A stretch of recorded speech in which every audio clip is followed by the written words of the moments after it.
A Lei 8.078, nosso famosíssimo Código de Defesa do Consumidor, se aplica sim ao comércio eletrônico, independentemente de qualquer ajuste. Porque, embora ela tenha sido promulgada em 1990, são hoje o quê? Mais de 25 anos, ela é uma norma principiológica. Ela não entra em detalhes, mas em conceitos importantíssimos de comércio, oferta, publicidade, enfim, defesa do consumidor. Por isso, mesmo tendo sido editada muito antes do comércio eletrônico e do uso comercial da internet, ela se aplica, sim, a todos vocês, comerciantes virtuais. Quais são os conceitos principais que a lei contempla? A facilitação da defesa dos direitos do consumidor, a proteção contra a publicidade enganosa e abusiva, contra métodos comerciais desleais e coercitivos, e a proteção contra práticas contratuais abusivas ou impostas juntamente ao fornecimento de qualquer produto ou serviço. Vamos ver apenas alguns artigos muito importantes que regulam as práticas comerciais do Código do Consumidor. Na seção da oferta, o Código deixa claro que toda informação ou publicidade que o comerciante publique obriga o comerciante a realizá-la. A oferta e a apresentação dos produtos devem ser claras, devem ser ostensivas, em língua portuguesa, devem descrever o produto com clareza, principalmente o preço, bem como prazos de validade, origem e todos os aspectos necessários à segurança do consumidor. O Código dedica também uma seção inteira à publicidade, proibindo a publicidade abusiva ou enganosa. E ele explica o que significa uma publicidade enganosa ou abusiva. Ele diz que enganosa ou abusiva é qualquer modalidade de informação ou comunicação de caráter publicitário, inteira ou parcialmente falsa, veiculada por qualquer meio, mesmo que a informação incorreta seja por omissão. A publicidade é enganosa sempre que ela induza o consumidor a erro. Outra norma importantíssima do Código do Consumidor, que mudou as práticas comerciais nesse país, é o direito de arrependimento. O direito de arrependimento foi criado no Código do Consumidor justamente para proteger o consumo longe do produto. Foi criado para as vendas por telefone, para as vendas de porta em porta, antes da internet, mas se aplica como uma luva, porque o objetivo do direito de arrependimento é que o consumidor, ao ter o real contato com o produto que ele adquire, pode estar enganado sobre a imagem do que ele estava pretendendo. E se ele estiver enganado, ele tem o direito de se arrepender.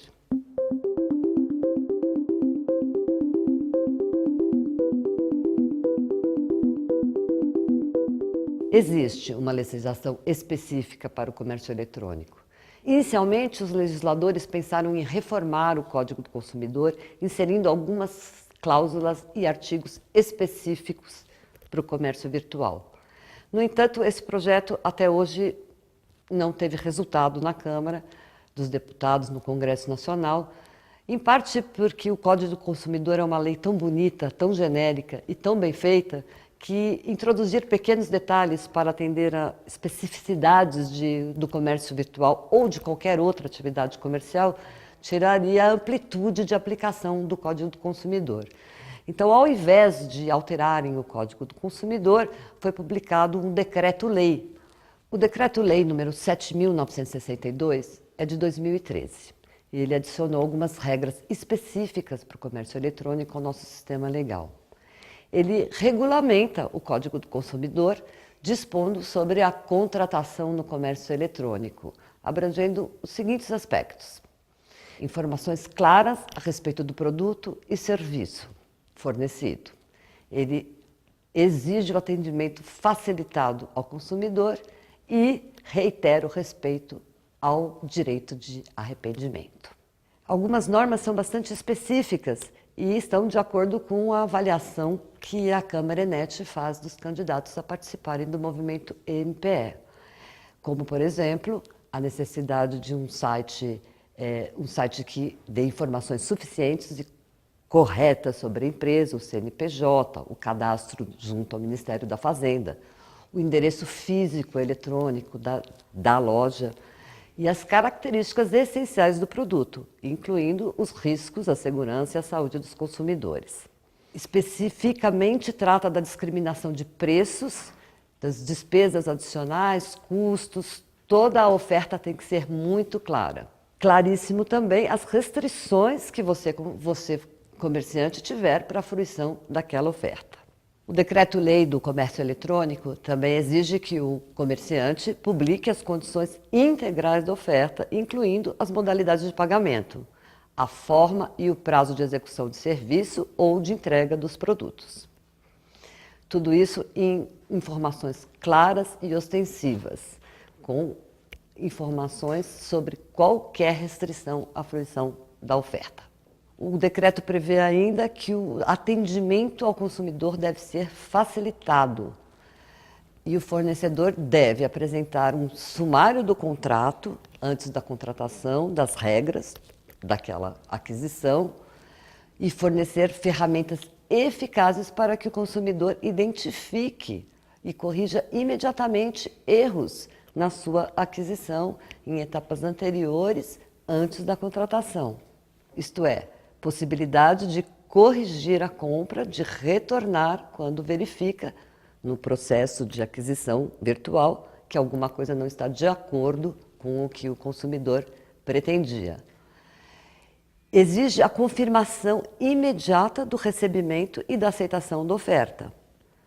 Exige que o contrato seja disponibilizado ao consumidor e que ele possa ter uma cópia e conservar uma cópia nos seus arquivos.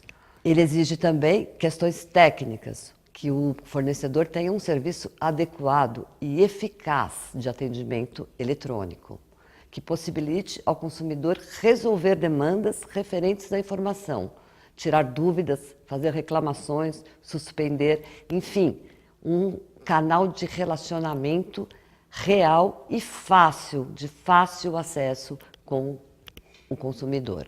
Ele exige também mecanismos de segurança, uma vez que o comércio eletrônico capta e guarda dados pessoais, dados privativos, dados financeiros do consumidor. Portanto, há também a responsabilidade da segurança da guarda desses dados. Futuramente nós teremos, sem dúvida, já tramita há algum tempo também no Congresso Nacional, uma norma sobre privacidade e guarda de dados que afetará diretamente também vocês, comerciantes eletrônicos. O decreto-lei também trata novamente, reiterando o direito de arrependimento do consumidor, determinando que o site deve ter regras claras e ostensivas sobre esse direito. Sabemos que o direito de arrependimento é um direito complicado para o fornecedor.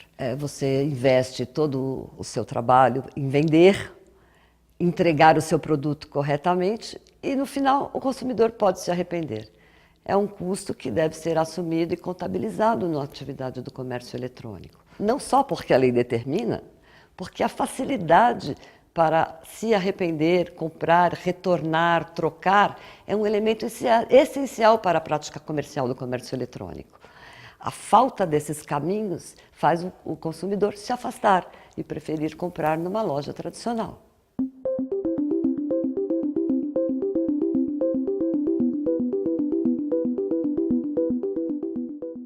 Essas regras devem ser seguidas durante todo o ano, em toda atividade comercial, seja ela promocional ou não.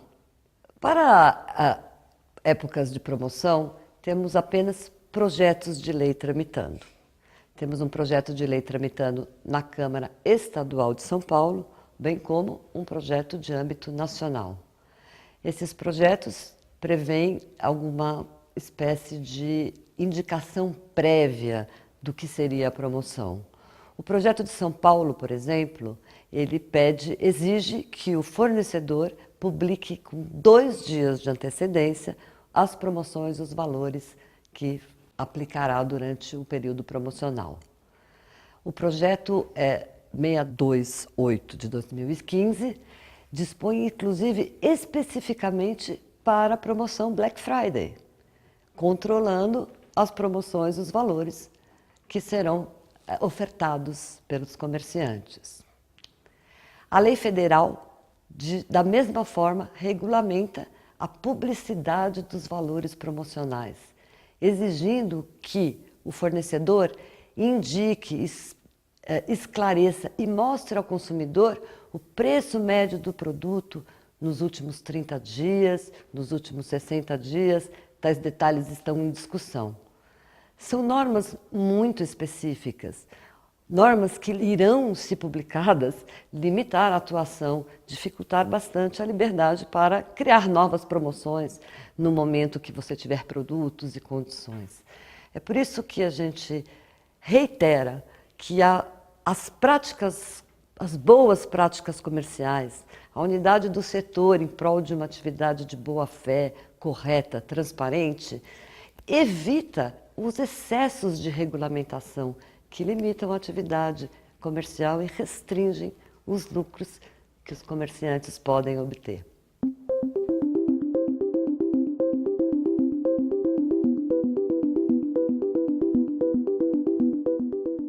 Os deveres do lojista, a nível geral, são o atendimento facilitado ao consumidor, atendimento adequado e eficaz. Não é suficiente uma indicação de atendimento sem resposta, sem indicação verdadeira. A publicidade verdadeira, as informações completas sobre os produtos ou serviços que você fornece. Condições reais e integrais da oferta, incluindo os preços. Mecanismos seguros de pagamento e guarda de dados ao consumidor. Informação clara sobre os meios de exercícios do direito de arrependimento. Via de regra, essas são as coisas, os deveres principais de um comerciante virtual.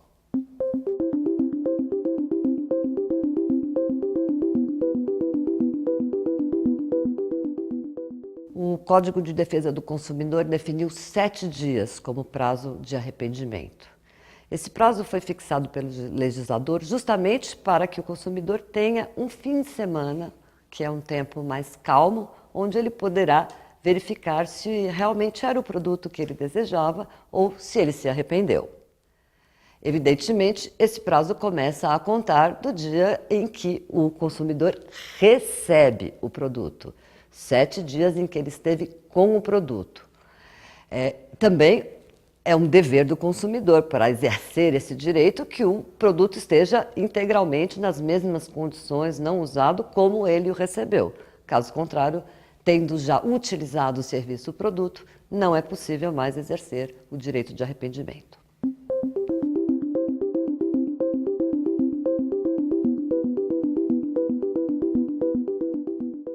O Código de Defesa do Consumidor esclarece que os produtos com defeito devem ser substituídos. E ele ainda indica que a responsabilidade sobre os vícios e defeitos do produto é solidária entre o comerciante e o fabricante. Isso significa que ambos respondem individual e integralmente perante o consumidor.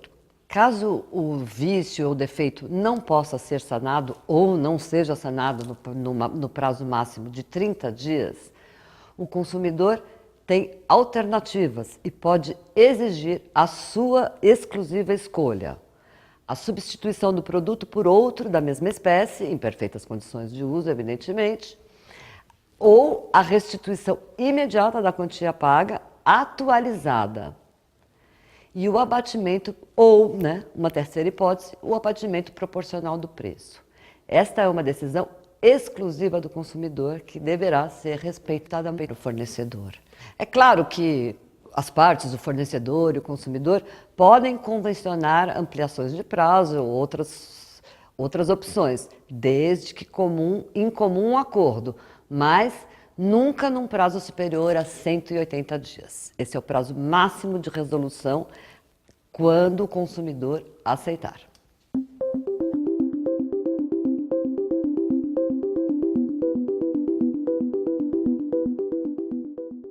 loja virtual pode implantar a sua própria política de trocas, desde que não contrarie nenhuma regra legal e que atenda aos requisitos exigidos pela lei. Inclusive, é muito positivo que as lojas desenvolvam e implantem uma política própria, detalhada, dentro das suas possibilidades, de acordo com a lei. Isso facilita o acesso ao exercício dos direitos e às práticas de aquisição e comércio dos consumidores e das lojas.